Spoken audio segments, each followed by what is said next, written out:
পিঠে মানেই বাঙালিদের দুর্বলতার একটা জায়গা। আর পিঠে খাবার যদি ইচ্ছে হয় সেটা সময় বা দিনের কিন্তু প্রয়োজন পড়ে না। যে কোনো সময়ে যে কোনো পিঠে তৈরি করে খাওয়া যায়। আর সেটা যদি হয় গোকুল পিঠে, তাহলে তো আর কোনো কথাই নেই। নমস্কার বন্ধুরা, আবারও একটা রেসিপিতে সকলকে স্বাগত। তাহলে চলো এবার গোকুল পিঠের রেসিপিটা দেখে নাও। গোকুল পিঠে বানাবার জন্য গ্যাসে একটি প্যান বসিয়ে তাতে দিয়ে দিচ্ছি 1 কাপ পরিমাণ লিকুইড দুধ। এবার দুধটা হালকা গরম হয়ে গেলে এর মধ্যে দিয়ে দিচ্ছি গ্রেট করে নেওয়া 200 গ্রাম খোয়া ক্ষীর। আমি এখানে খোয়া ক্ষীর নিয়ে দুধের সঙ্গে মিশিয়ে নিয়ে ক্ষীরটা তৈরি করে নিচ্ছি। আপনারা চাইলে কিন্তু দুধটাকে জাল করে ঘন করে নিয়ে ক্ষীর তৈরি করে তারপরে পিঠেটা তৈরি করতে পারেন। এবার দুধের সঙ্গে ভালো করে ক্ষীরটাকে মিশিয়ে নেব। যেহেতু ক্ষীরটা দোকান থেকে কিনে আনা, আর দোকানের ক্ষীরে কিন্তু কোনো রকম মিষ্টি দেওয়া থাকে না বলে আমি আবারও দুধ দিয়ে একটু পাতলা করে নিয়ে তারপরে চিনি দিয়ে জাল করে আবারও শক্ত করে নেব। এবার ভালো করে মিশিয়ে নেওয়া হয়ে গেলে এর মধ্যে দিয়ে দিচ্ছি স্বাদ মতো চিনি। চিনিটাকে দিয়ে আবারও আমি ভালো করে জাল করে নেব যতক্ষণ না পর্যন্ত ক্ষীরের পুরটা আমাদের শক্ত হয়ে যায়। ক্ষীরটাকে ভালো করে জাল করে নিয়ে টাইট করে নিয়েছি। এর থেকে বেশি আর টাইট করব না, না হলে কিন্তু ঠান্ডা হলে আরও বেশি এটা টাইট হয়ে যাবে। এবার ক্ষীরটাকে নামিয়ে একটা বড় পাত্রের মধ্যে আমি একটুখানি ছড়িয়ে রেখে দিচ্ছি, যাতে খুব সহজেই ক্ষীরটা ঠান্ডা হয়ে যায় আর খুব সহজেই এটা একটু টাইট হয়ে যায়।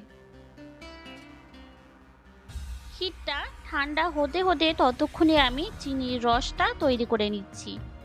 গ্যাসে আবারও একটি কড়াই বসিয়ে তাতে দিয়ে দিচ্ছি 1/2 কাপ পরিমাণ চিনি। চিনিটা অবশ্যই আপনারা আপনাদের স্বাদ অনুযায়ী ব্যবহার করবেন। এবার দিয়ে দিচ্ছি 3 থেকে 3.5 কাপ পরিমাণ জল। যে কাপ মেপে আমি চিনি নিয়েছি সেই কাপ মেপেই আমি এখানে জলটা ব্যবহার করছি। জলটা দিয়ে এবার দিয়ে দিচ্ছি ফাটিয়ে নেওয়া 2টো ছোট এলাচ। দেখুন চিনির রসটা আমাদের ফুটে উঠেছে। এবার গ্যাসের আঁচটাকে মিডিয়ামে রেখে 5 থেকে 6 মিনিট এটাকে জাল করে নেব। 5 মিনিটের মতো আমি রসটাকে জাল করে নিয়েছি, আর আগের থেকে কিন্তু রসটা অনেকটাই ঘন হয়ে গেছে। আর দেখুন এটা একটার বা দুইটারের রস বানানোর কোনো দরকার নেই, শুধু একটুখানি এরকম চটচটে ভাব হয়ে গেলে গ্যাসটাকে অফ করে ঢাকা দিয়ে এক সাইডে রেখে দিচ্ছি। এদিকে আমাদের ক্ষীরের পুরটা কিন্তু একদমই ঠান্ডা হয়ে গেছে। আর এখানে ছোট্ট একটা টিপস, ক্ষীরের মধ্যে যদি সামান্য পরিমাণ ময়দা ব্যবহার করা হয় তাহলে কিন্তু ক্ষীরের পিঠেটা ভাজার সময় এটা ক্ষীরের পুরটা বাইরে বেরিয়ে তেলের মধ্যে আসবে না। এবার ময়দাটাকে ভালো করে ক্ষীরের সঙ্গে মেখে নিয়ে একটা ডো তৈরি করে নিচ্ছি।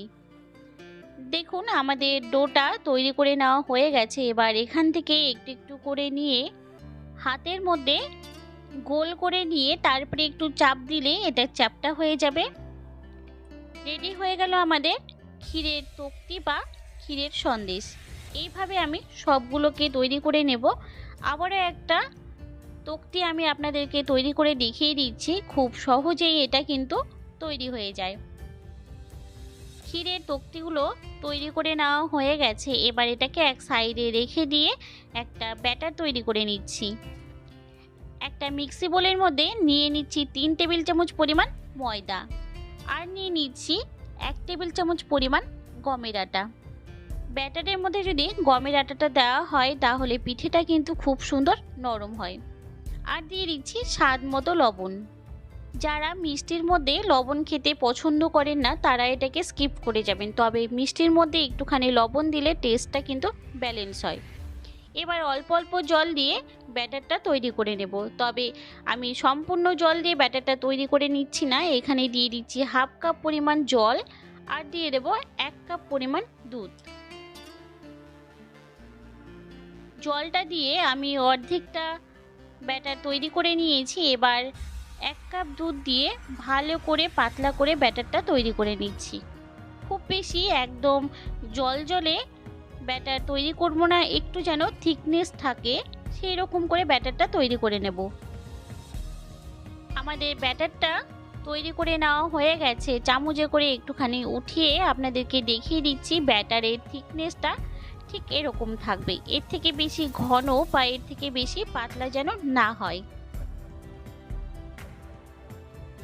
আমি আগে থেকে গ্যাসে কড়াই বসিয়ে তাতে তেল দিয়ে তেলটাকে হাই আঁচে হালকা গরম করে নিয়েছি।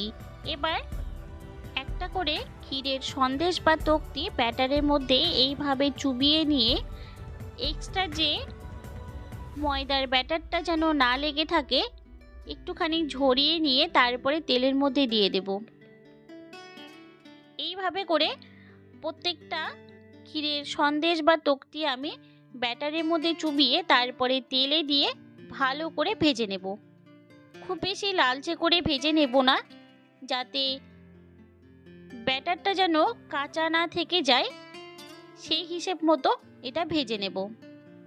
পিঠেগুলো তেলের মধ্যে দিয়ে 1 থেকে 2 মিনিট পর উল্টে পাল্টে হালকা করে ভেজে নেওয়া হয়ে গেছে। এবার যে রসটা আমি করে রেখেছিলাম সেই রসটা কিন্তু এখনও হালকা গরম আছে। এবার পিঠেগুলো ভেজে ভেজে এই রসের মধ্যে দিয়ে দেব। পিঠেগুলোকে রসের মধ্যে দিয়ে এইভাবে একটুখানি উল্টে পাল্টে দেব। একইভাবে সেকেন্ড ব্যাচের পিঠেগুলোকে আমি ভেজে তারপরে রসের মধ্যে দিয়ে একটুখানি উল্টে পাল্টে ঢেকে রেখে দেব। সব পিঠেগুলোকে দিয়ে দিচ্ছি। আর পিঠে যত লো টু মিডিয়াম আঁচে ভাজা হবে পিঠেগুলো কিন্তু খুব সুন্দর ভাজা হয় আর খেতেও ভালো লাগে। একইভাবে সব পিঠেগুলোকে ভেজে নিয়ে আমার রসের মধ্যে দিয়ে দেওয়া হয়ে গেছে। এবার সব পিঠেগুলোকে একটু চামচ দিয়ে উল্টে দিচ্ছি। এইভাবে উল্টে দিয়ে ঢাকা দিয়ে রেখে দেব 10 থেকে 15 মিনিট।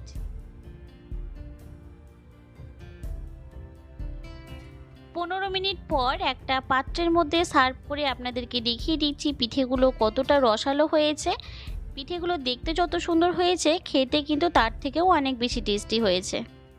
দেখুন আমাদের রেডি হয়ে গেল ক্ষীর গোকুল পিঠে। তো বন্ধুরা, আমার এই রেসিপিটি যদি তোমাদের ভালো লেগে থাকে অবশ্যই লাইক শেয়ার কমেন্ট করবেন। আর আমার চ্যানেলে নতুন বন্ধু হয়ে থাকলে চ্যানেলটি সাবস্ক্রাইব করে নেওয়ার জন্য অনুরোধ রইল। তবে আজ এই পর্যন্তই, ফিরে আসবো নতুন কোনো রেসিপি নিয়ে।